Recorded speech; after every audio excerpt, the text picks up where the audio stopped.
All right, welcome class. How are you guys doing today? Hello. This is what I love to hear. Welcome to the My Hero Therapy panel. We are going to be your professors for this evening. We're going to do a brief introduction. I'm going to be your class rep today, if that's okay. Yeah. 10 points from Slytherin. Rude. So why don't we go down the line? You guys give us a brief introduction about who you are, what you do, and who your favorite character is from My Hero Academia, starting with Overhaul. I'm Overhaul. I don't like germs. My name is Benjamin Taitz. I am a registered psychological associate here in California. I work in clinical and forensic psychology, so I work with villains. And I am the co-host of two podcasts, one of which she will tell you about. But my other podcast is called Mental Health Quest, The Therapist's Office and Beyond, where we talk about mental health, therapy, and beyond. Favorite character? My favorite character. Oh, geez. You know what? It changes like every week. So this week, my favorite character is Aoyama, actually. Because I had a really fun conversation with Aoyama over there about why he's actually the best hero. All right. And we'll talk about that later. Hello, San Diego Comic-Con 2023. I'm very happy to be here. I'm Dr. Scott Jordan, a.k.a. Zombie Scotty. I'm a cognitive psychologist philosopher at Illinois State University, coming to you today as Dr. Edward Elric, professor of alchemy studies at Amestris University. I have brought my book I'm writing with me called Your Truth. If you see me at the con and you'd like to write something in my book about your truth, when I publish my book, I will put your truth in there. I run a little thing on YouTube called Dark Loops Productions, where we do panels like this all the time. Absolutely thrilled to be here. Favorite character? Favorite character by far. I gotta have my glasses on because there's a lot of words. Great explosion, murder, God dynamite! Absolutely, thank you. Hi, everyone. Good morning. Good afternoon. It's good to see so many heroes here and villains. My name is Dr. Isaac Taitz. I'm a clinical psychologist and head of All Mind Health and, ironically enough, All Sleep Health. I work with kids, teens, geeks of all ages, a variety of diagnoses and issues, specifically insomnia, and as well as anxiety, depression, whatever you deal with when you're trying to just do good, and sometimes when you don't succeed. My favorite character, I would have to say, is All Might. Though I didn't want to shave off my beard for the costume, so I went with this one. I am here for that. But you'll notice that there's kind of a name parallel with All Might and All Mind Health. All right. Good morning, class. Good afternoon. I am tired. I am also Rio Shigeta, actor extraordinaire. If you notice here, we have two Aizawa eraser heads that we had a little run-in with twice. I'll let you guys guess which one of us is twice, or maybe Toga, who knows? I'm an insurance salesman by day and a dungeon master by night. I do it all. And my favorite character is probably Shinso Hitoshi, Aizawa's protege, and one of my favorite powers, I think, in the show. And I am Dr. Nicole Hassler. I am a licensed clinical psychologist out of Buffalo, New York. Go Bills. Go Bills. I work mainly with children and adolescents struggling with mood, anxiety, and trauma-related disorders, utilizing traditional therapy methods mixed with all things geek culture related. And if I had to choose a favorite character in My Hero Academia, despite how I am dressed today, I am a huge Dobby fan. Yes. I knew I'd find some people out there. So why don't we get this class started? I'm let's talk a little bit about the heroes in the show. What is it about these heroes that we like so much? What makes them so relatable? So I think that what makes the heroes in the show so different than heroes in like any other medium is that heroes in My Hero Academia is a profession that anyone can really aspire to, because it is a world where literally almost everybody has a quirk, has a power. Except for, if you're like Deku or whatever. But he got it later, so it's fine. But either way, it's been normalized in the society where everybody has the potential to be heroic. And I really like that because that's what I try to preach to the world. Everybody has that potential to be heroic. Even those that do bad things, that's what I tell my clients who have done bad things, you can still be a hero. We can work on that. Yeah, one of the things I love about this show is what I love about most anime is it's some of the best character writing we have in cinema today. Shoto Todoroki speaks to me, right? Yes. So the fact that you've got someone who's got these two sides to who they are and how they try to manage it, and then when you learn about his family history, it's really, really well done. Sorry, thank you. That's why I love the show.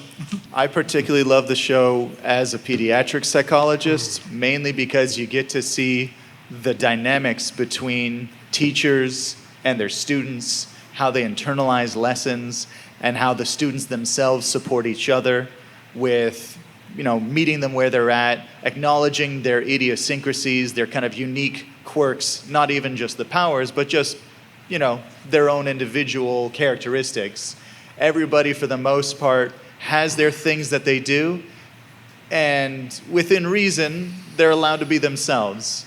And so in a hero society, when everyone's kind of allowed to be themselves, well, when it works, ideally, that's great. But we don't live in an ideal society, and not everyone's quirks work with everybody. So what happens when they don't? This is a very kind of a real dive into this real unfortunate scenario that not all of our individualities always mesh nicely with each other. Cool. I'm glad you think so. Yeah, well, we should agree. I think that this is, My Hero Academia is sort of a quintessential shonen anime and manga. And I grew up with these. I remember standing at the convenience store reading Shonen Jump and looking at these heroes throughout different stories. This one, My Hero Academia in particular, I like because it's what I call a collector's anime, where you get this huge variety of characters. So it's really easy for us to relate to at least one, if not many of the characters. And you get to find out these new powers and these new characters. They're always popping up. And it's just fun to sort of collect them all. But at the same time, like we're saying, there's conflict, and as a shonen anime, there's always that sort of triumph over evil. And in this one, it's great because sometimes it's not just triumph over villains, it's triumph over yourself. It's triumph over adversities that you face in your family, in class, and in society. And I feel like there's a lot of lessons to be learned and a lot of fun to be had. That's why I like it. Yeah. Agreed. And what I think I like about it too is the heroes in this show, when you look at their backstories, it's not like the traditional type of hero story that we hear. They want to be heroes because they feel like it's the right thing to do, or they want to help their families or something like that. And they don't really have that tragic story, with the exception of Shoto Todoroki, who I feel like if anybody could have been a villain, it could have been him. Yeah. So I kind of wanted to bounce off that point and talk about the Todoroki family a little bit, and get your thoughts on that, Scott. First of all, that's one of the most realistic portrayals of family trauma I've seen, live action, animated.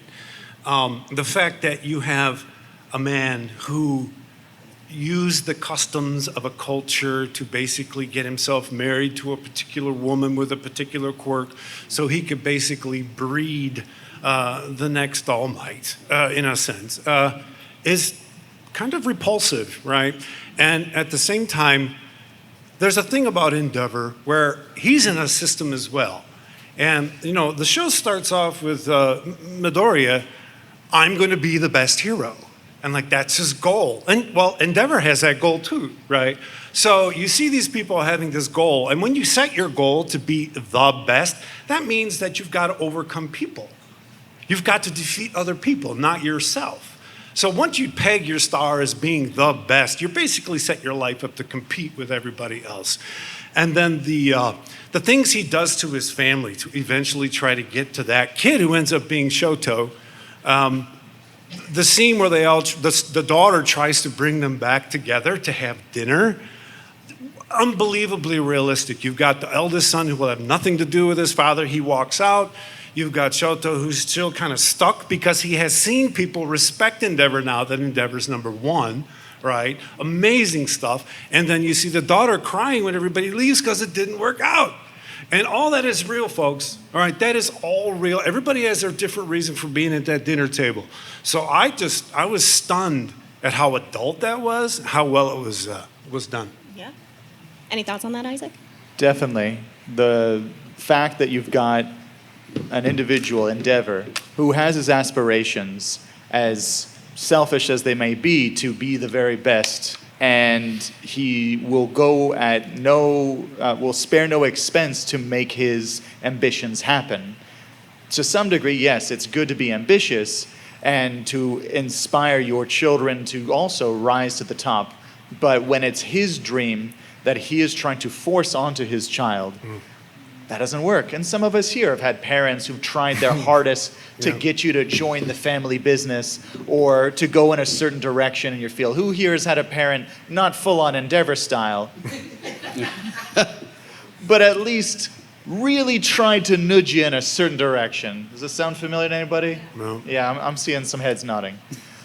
And it's only when Endeavor hits his own wall, realizes the limit of his aspirations, and that his children, plural, spoiler alert, I'm not going to go much further than that for anyone who's still, just catching up. But this approach of pushing too hard, surprise, surprise, doesn't work. You can't always be so high pressure. You can't always be so blazingly heated about your aspirations. You got to cool off. You have to find some balance. You got to be half hot, half cold.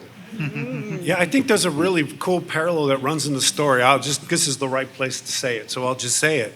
Bakugo is who Endeavor could have been, right? I mean, the purpose of the Bakugo story is to show him, help him, instead of continuing to strive to be number one.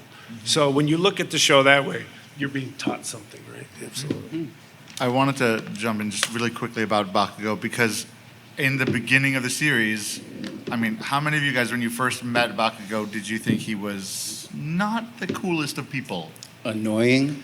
Right? Yeah. I mean, there's a word I could use that I'm going to keep it PG and everything. So, but this is why the Bakugo character is so important because you can see that, like, even these people that you might assume are cruel or hurtful or bullies, they might have more to them and they can be redeemed, they can grow, and that does lead us into those other really traumatized characters who do have that really hard backstory, like your favorite character, Dabi. And they don't tell Endeavor's backstory. No. So we don't know what traumas may have happened in his life that led him to struggle to be number one. So that's why I say in the end, we have to look at him as a aspect of a system, right? We can say he's a bad guy, he's a villain. At the same time, he's under pressure just like everyone else. Yeah. Along with speaking with the systems that we work under, I think that it's good to mention that how much pressure societally there is in Japan for you to succeed in school, in work, in general, in life. And there's not really a lot of opportunity to discuss that either. I think that mental health is still a developing aspect of the holistic health in Japan. And so as students, and I grew up partly in Japan, I left just after my second year of junior high. So these kids just started college, but I was just studying for the college or the high school entrance exams. And there's a lot of pressure to succeed from that age, because if you don't get into the right school, then you're not going to get into the right company, and if you don't get into the right company, then you're not going to be respected, and you won't have the income that you need to have the family that you need and the house that you need. These are all pressures starting at like age 13 that they experience. And it isn't just society. I mean, your parents grew up in that environment and are passing that on to you. You know, they may have succeeded. I mean, speaking personally here, my father succeeded by working incredibly hard. And that didn't really work for me. You know, I did well enough in school, but like a Japanese or any sort of company life culture was not for me. I wanted to be an actor since I knew it, which was very, very early on. And, you know, he's an accepting guy, but at the same time, like I was saying, it's not how he succeeded, and it's not the sort of map that he saw for myself or for himself. And so growing up in that, I guess in a sense, I had a father sort of hard-nosed on one side, and my mother, who's American, was much more supportive of my creative aspects and really wanted me to do what I wanted to do. I can understand sort of the push and pull of that. Also, being from two completely different cultures, hot and cold at times, you know, it does come with its own difficulty. But I will say specifically for this show, while we do see that in certain characters, it's very important to note how much pressure there is to be special in a society that's actually largely homogenous. And you are special. You're a teacher at a hero academy, man. True, and I'm tired. And I think, you know, I have a lot of bias towards Endeavor. I see him more as a villain, but I get it. You know, I'll leave that bias alone. But when we're talking about villains, and I don't know about you guys out here, but I like the villains a little bit more than I like the heroes in this show. I find myself rooting for them a little bit more. And I wanted to segue into that as we're talking about villains here. Why do we love these villains so much? Isaac? In a society where you have to work hard, you have to follow this mold, you have to follow these footsteps, and you have to continue to conform in this exact way, and if not, you're considered a villain. Then the villains are those that try to be unique, that try to be themselves, that try to follow their own individual passions that are not necessarily in line with what society says. Now, granted, when it becomes violent, when it becomes destructive, when it impedes on the freedoms of others, yeah, that's villainous in particular. But for all of us, we're not all 100% goody two-shoes. There's times where we want to do something that's a little bit selfish. Maybe it's something that our, fiery father figure doesn't approve of. Are we a villain because we want to be unique or our own person? No, of course not. Or if we're trying to do something right, like Bakugo, try to be a heroic figure, but in a brash way, in an explosive way, maybe with a few expletives thrown in there that I'm not going to use because there's innocent hero ears here. Does that mean we're villainous just because we look a little villainous? And then you go into how do we express ourselves, whether we have tattoos on, whether we like certain people, whether we don't have any particular romantic interest that other people have in store for us. So anything counterculture can seemingly be considered villainous, but it's not always the case. So we see a little bit of ourselves in these figures that, just like Toga, we want to follow our kind of passions for whoever we're interested in. Maybe not to that extreme of a degree. Or, like Stain, they see the hypocrisy of heroic figures doing it just for money, for acclaim, for not truly, genuinely wanting to help their fellow man. Some might say that without the murder part, Stain actually is acting more heroically than some of these heroes. So we see these shades of gray, and if we are able to differentiate between the all one side or all the other side, we get to work in the middle ground, that's actually where growth happens. If you can contain that mindfulness. That's why I think we like the villains, because they see it for what it is, for the most part. I wanted to jump in. So every society has a definition of villain, has a definition of criminality, and not all of them are the same, but most do overlap. But as we see in the show, the society's definition of villain is literally just anyone who uses their quirk in a different way. So like Isaac said, but what I noticed in the show and I've only actually just noticed this really recently since I started working in forensic work, which is with criminals, is that people are behaving to fit a need. They're trying to fill something in their life that society did not give them or took from them for whatever reason. And I don't say this to excuse any criminal behaviors that any villains did in the show, or that any criminals do in real life. I want us to be informed about those behaviors, because if we can understand them, then maybe down the line we can help other people to not do them. And with My Hero Academia, you really see, for all the villains, that they're just trying to fill a need. They have something missing in their life that they weren't given.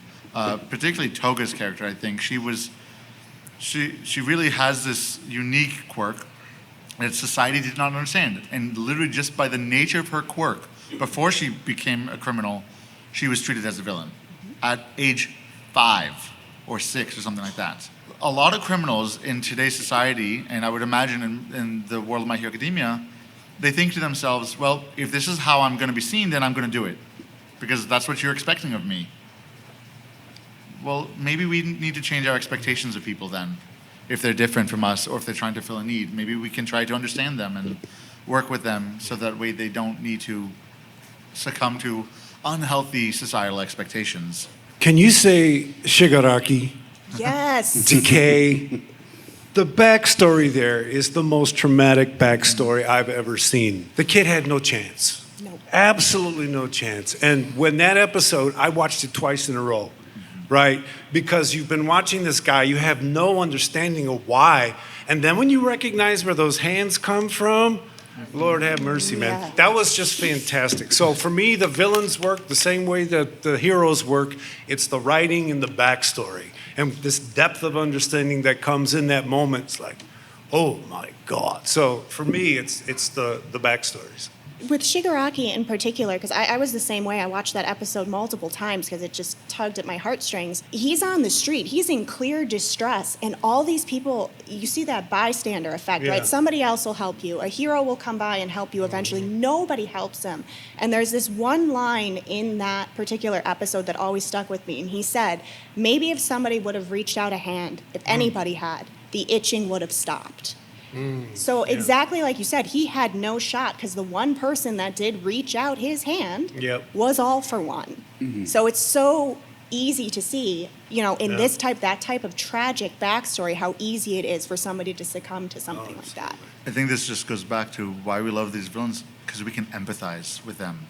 We see their hurt and we feel it, because how many of you have been hurt and have felt like no one understood you, or ever like you wanted someone to reach out and they didn't? It's a hard question to ask, and you don't need to, out yourselves like that. But I feel like a lot of humans do feel that way. And when I saw that episode, I'm going to have a little self-disclosure here. I was bullied in school, in elementary school. And there were and I struggled to make friends. I have ADHD. I'm hyperactive. I don't understand social cues. And I just wanted someone to sit with me. And the one time I remember someone just sitting down with me without me asking them, was in 10th grade. In fact, they not only sat with me, they forced me to sit with their friends.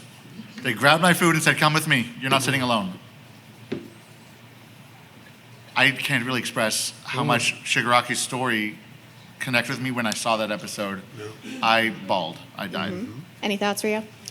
Well, I think if you sort of step away from the show for a or take a step back and look at it as it's a show about the best and the brightest in the country on the most successful track to being the most successful people in Japan.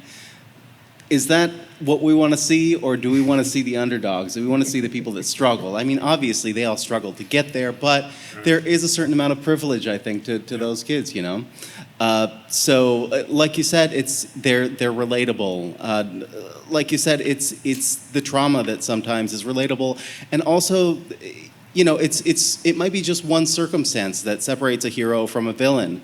Look at the gentle villain. Like, he just had failure after failure after failure, and he just ended up where he was, and then made something of himself that just happened to be criminal by the fact that that's what the laws were, you know? And we really have to think culturally about what is villainous and what is good and heroic. And the delineation in the show doesn't necessarily mean that a hero is a hero or a villain is a villain. I think that there are heroic qualities in a lot of the villains, and there are villainous qualities in a lot of the heroes. So, I mean, that gray area is why we watch, but I think we like the villains because we like characters that are flawed, because we can see growth and we can see triumph, we can see persistence through all the adversity that is either natural born, imposed by others, or just by society as a whole. Absolutely, and I like that you brought up the backstories too, because I think that is, again, as we mentioned, the heroes are the ones that typically have that tragic backstory that we see, and they're like, I don't want this to happen to other people, so I'm going to go out and I'm going to save the world so they don't have to experience these things. But in this one, it's definitely the villains that have the more tragic backstory, the ones that are more relatable, and the ones that pull at our heartstrings a little bit. We've done a lot of talking about the elements of the show that we really like and we really relate to. Are there any portions of the show that maybe we're not such fans of? So, I love anime, and I have to admit I love this show. And I had a hard time with watching 15-year-old girls portray that sexually. I'm not being judgy. I'm just saying some of the stuff I saw made me like, damn, someone's filming me watching. I'm in trouble. I was a little surprised by that. And when you look at shows like Jujutsu Kaisen, you don't see that. So I don't know if there's been a reaction in the anime community to people saying things like I said. I have no clue, but I just have to admit I was a little, The very nature of heroes sitting on a panel talking about the use of sexuality in their costumes was brought up in the show itself. In the very first season, we have Midnight, who's, very much dressed as a dominatrix, though in white. So it's kind of a nice dominatrix, I guess. And her power is to put people to sleep. Convenient, by tearing her clothes. Okay, well, wait a minute. And then she's sitting against Mountain Lady, who is can become a gigantic woman. And so her body parts get gigantified, and all of the guys look up at her with admiration and respect, I should hope. But nonetheless, they talk about how, unfortunately, in their society, their sexuality is a quality that people pay attention to. And as heroes, being popular increases your ratings, which in turn increases sponsorships or things like that. There unfortunately is a financial incentive towards being aesthetically pleasing to others. In fact, psychologically speaking, there is an effect called the halo effect, that we see people who look attractive and we think that they are smarter. Not necessarily true. You may know some very attractive people, just empty head, no thoughts. And so they get supported in doing so. They get away with things, so you don't have to study. Well, you get a few extra points on the test. You didn't have, it's fine. I know you were trying to pay attention. I could see, you were looking at me during the class, but it was a glaze on their face. And then the reverse happens too. We assume that those who are not aesthetically pleasing are considered, less than, which isn't fair. That has nothing to do with it. It's uncorrelated, but unfortunately our primitive brains didn't quite evolve past this just yet. We're aware of it. Now it's just, can we do something with it? And then beyond that, there's also this interesting phenomenon of Mineta, whose sexual interests are very much demonized upon him. Of all the heroes, he's the worst, because he has an overactive libido and doesn't respect boundaries. That's probably the biggest problem, I think. Yeah, it's not that I really dislike Mineta for obvious reasons, but also professional reasons. I work with people like that, and the biggest thing is the boundaries and the lack of consent. So I'm going to verbalize this to normalize this for all people in here. Consent is not just in sex, it is in all aspects of life, but it's especially important with sexuality and sexual contact, or just relationships. If you want to give someone a hug, don't just go straight in. But Mineta, every time they tell him no, he says, oh, well, that they just want more or whatever. And it is really problematic because what I see happening here is someone who sees the society's view of, oh, look, their sexuality gets views and they get, sponsorships and they flaunt it. So that must mean that it's okay for me to do this. Spoiler alert, it's not. And I really, really encourage people to not look too kindly on the way Mineta does that. There are other positive aspects of Mineta that we should try to focus on. Like, he really just wants to be admired and liked and be thought of as cool. He's a short 16-year-old who's like 2 feet tall. Like, he must not have been very popular, and this is how he tries to get that popularity, I think. So I think it's important to note the difference in culture, where the media originates, and how sexuality is sort of observed and treated. Specifically, we're talking about Japan. And I will say that there is an understanding first that manga, especially this type of shonen manga, it's in the word shonen, meaning boy, it is marketed directly towards a demographic of young men. And it is also understood that young men are curious about the girls in their class, about women's bodies. It's an understood thing, and it is written to appeal, just like we're saying in the panel, that it's an aspect that exists in the world, and appealing to it makes the publisher a lot of money. As far as who is consuming it in reality, there needs to be an understanding that, there is right and wrong as we understand it. There's right and wrong as the creator, the writer, understands it. But also there's an aspect specifically talking about Mineta where he is not a redeeming character. And in shonen manga like this, it's very easy to see how you're supposed to perceive a character. It's pretty much telegraphed to you. And anytime Mineta does this stuff, there's always someone following it up with, why are you like this? You're the worst. You're terrible. So his character is not one that is written to be emulated. It's actually quite the opposite. His character is showing you what not to do. Right. And it's ironic because all he wants to do is be liked and admired, and all he's doing is what's making him less liked and admired. So while yes, we have to understand that this is a media from a different culture, and it's not right for us to be looking at children of this age in that way, it is a different culture, and also that I lost my train of thought. Let me pick it up for you. Thank you.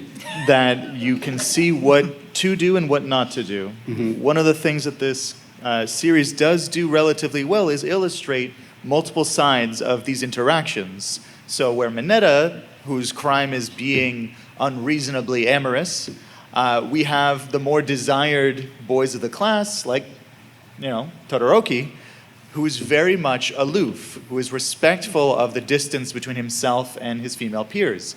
He isn't taking advantage of their attraction to him, nor trying to get himself any physical contact beyond that. To be content with yourself may be the better route, I think, is what the author's trying to show us. Don't be like Mineta and completely chase after. Be calm and let those who like you come to you. You can be upfront about your interests as well, like we see with the kind of will they, won't they that Uraraka and Deku has. But in addition, there is a little bit of something of how the adults in this world respect the attire of these women. We don't see many other characters fawning after these characters as well, the female ones. In fact, during some of the early preliminary test arc, our most unclothed character, the invisible girl, whose name escapes me, I can't even imagine. Hagakure. Yep, nope, couldn't see it in my eyes. But there's a scene where she bumps into a teacher figure and he's immediately recoiling, realizing what has happened and wanting to make sure that she recognizes that there was no intent, that this was an accident, that he meant to respect her space, even though he couldn't see it, which I appreciate. Public service announcement. What I would have preferred to see in the 21st century is when a group of 13 to 15-year-old students are being talked to by a teacher about their sexuality. It becomes clear to the teacher in an instant that they've already had all these conversations with their families, so that their families are in their court when it comes to these very delicate adulting situations that arise around sexuality. If you're 13 and your parents haven't talked to you yet, that can be a challenge. That's all I'll say. Public service I will announcement. say that in Japan, I don't think that's uncommon, but at Yeah. the same time, and this is what I meant to say earlier, is that there is sort of an understanding about general sexuality and just the body and it being okay. It's not shame to have interest, Right. but like we said, there are boundaries that need to be met, and when they are not, you will be ostracized, like the purple boy. And speaking of Mineta, obviously he gives a lot of people the heebie-jeebies. He's just disgusting. A great example of like what toxic masculinity kind of looks like. But I see a Kirishima in the audience, and that was just reminding me, I have this patient that is a huge fan of Kirishima because of what a great representation of positive masculinity he is. So I wanted, and anybody can talk here, what are your guys' thoughts on that? I agree. I mean, Kirishima's character is, he's meant to be this macho guy, and he's running around shirtless and everything, which is okay. But he also is telling other guys, well, don't do that. That's not manly. And I love that because men don't often get to have those kind of conversations about emotions, about, how to interact with other people in healthy, positive manners. In a lot of societies, masculinity is equated with aggression and physical strength. But Kirishima empowers those male peers of his that don't ascribe to that. And he says, Deku is the manly one because he's caring. He tells Bakugo that's not manly for you to try to hit people. When it's really, for me, I saw that and I was like, whoa. That is awesome, because unfortunately, a lot of other media, the manly character is the physically aggressive one. So I wholeheartedly approve of Kirishima. He is the manliest of men. And he's also telling people when they're being manly. Yeah, so he's affirming and discouraging. Yes. Absolutely.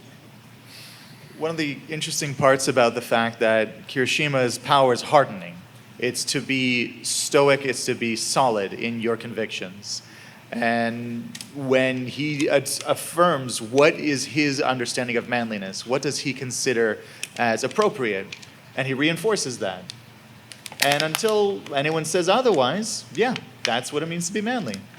And I was going to point out Deku in particular, for a whole society where it's manly to be able to throw a baseball into the heavens or to be able to destroy a gigantic robot with your fists without or with breaking your entire arm.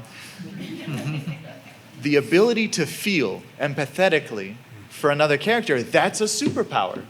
You don't really get to see many of the heroes exhibiting this ability. In fact, this is never a quirk. There is no quirk of empathy, over empathy, being able to connect with another character. This is the main thing that they're taught in schools. That Bakugo is taught, that everybody who failed that secondary exam had to be brought in and shown, if you're going to extend your hand to somebody, you got to make sure that they're going to want to grab it. So for any time that we're reaching out to others, we need to make sure that we're able to connect with them, that we meet them where they're at. Whether it's as a therapist, finding our patients' favorite characters from their favorite shows and building our therapeutic approach on that. Whether it's a parent wanting to connect with their kid and watching their favorite show and not understanding it and asking them questions without judgment. Or whether it's as individuals or even romantic partners, finding what it is that each other is fascinated by and is interested in. if we can figure out how to empathize with each other, then we get to be each other's heroes. You know, it's funny, Eraserhead, that you bring up empathy, because one of the only characters whose powers is solely based in empathy, in love, in fact, is a villain. La Brava. Her power comes from loving another person, and she's a villain. Whereas another person who sort of you would think would empathize by taking powers, and I'm not talking about the big bad. I'm talking about Nato Monoma, the power thief from Class B, who is a highly unempathetic character, kind of toxic, but also kind of a joke. Yeah, I thought it was kind of funny that those two, one's a hero in training and one's a villain, but by circumstance. But back to Kirishima for a second, I think it's kind of funny that Bakugo and Denki and Kirishima have sort of formed a trio of boys, which is pretty common. They are the sort of archetypal like bad boy characters in a class. You would have the big bully one and his two lackeys. But Kirishima's one of those characters that I think has stepped beyond that. We've gotten a little bit more plot from him and backstory to tell us that he is more than just a hard head, literally and figuratively, that he has an understanding of what is good, and that his masculinity doesn't have to come from dominating others, but to protect and to be there for others, and to be a force of good for those who need it. Last public service announcement of the evening. These skills can be coached, and they can be coached by parents. We can teach men to experience emotions and run through them and figure out how to deal with them. So it's that clear. I'll leave it at that. You literally took the words out of my mouth. I wanted to say that. Continue. And as a therapist, we can do those things as well, and that's why this patient, that was one of the things that he was taught, was that men don't show emotion. That's not what you do. It's not okay to cry. It's and being able to have this character in this show, this really manly character, showing these emotions and saying it's so manly, and letting it be known that it is okay to cry, it is okay to show emotion.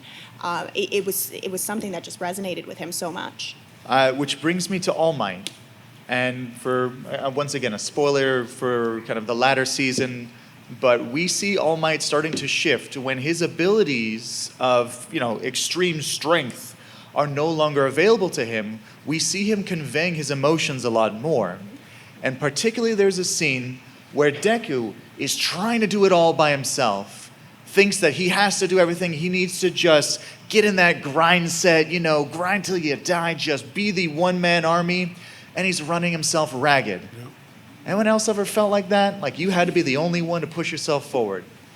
And it takes someone who's been there before to recognize that, to acknowledge it, and to reach out and convey that it's okay to take a break. It's okay to stop for a little bit, to eat some lunch, and to connect with those that care about you. Because he's been through it before, he's run himself ragged, he's destroyed his body by doing so, and we don't have to do that. That might have been the older generation. That might have been the world that our parents came from, that you just had to work yourself to the bone because nobody else was helping. But maybe because they did that, we don't have to.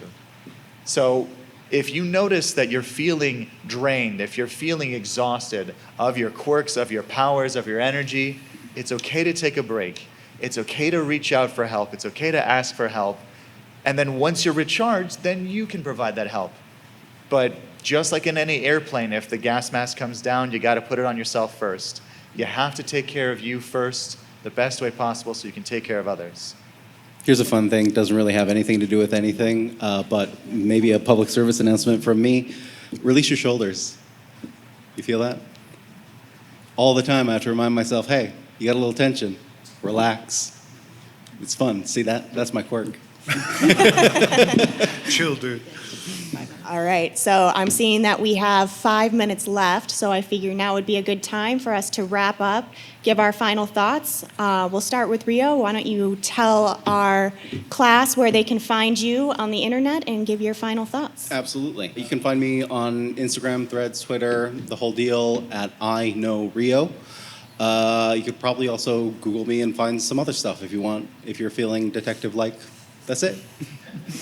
And once again, my name is Dr. Isaac Taitz. You can find me on all the socials at All Mind Health.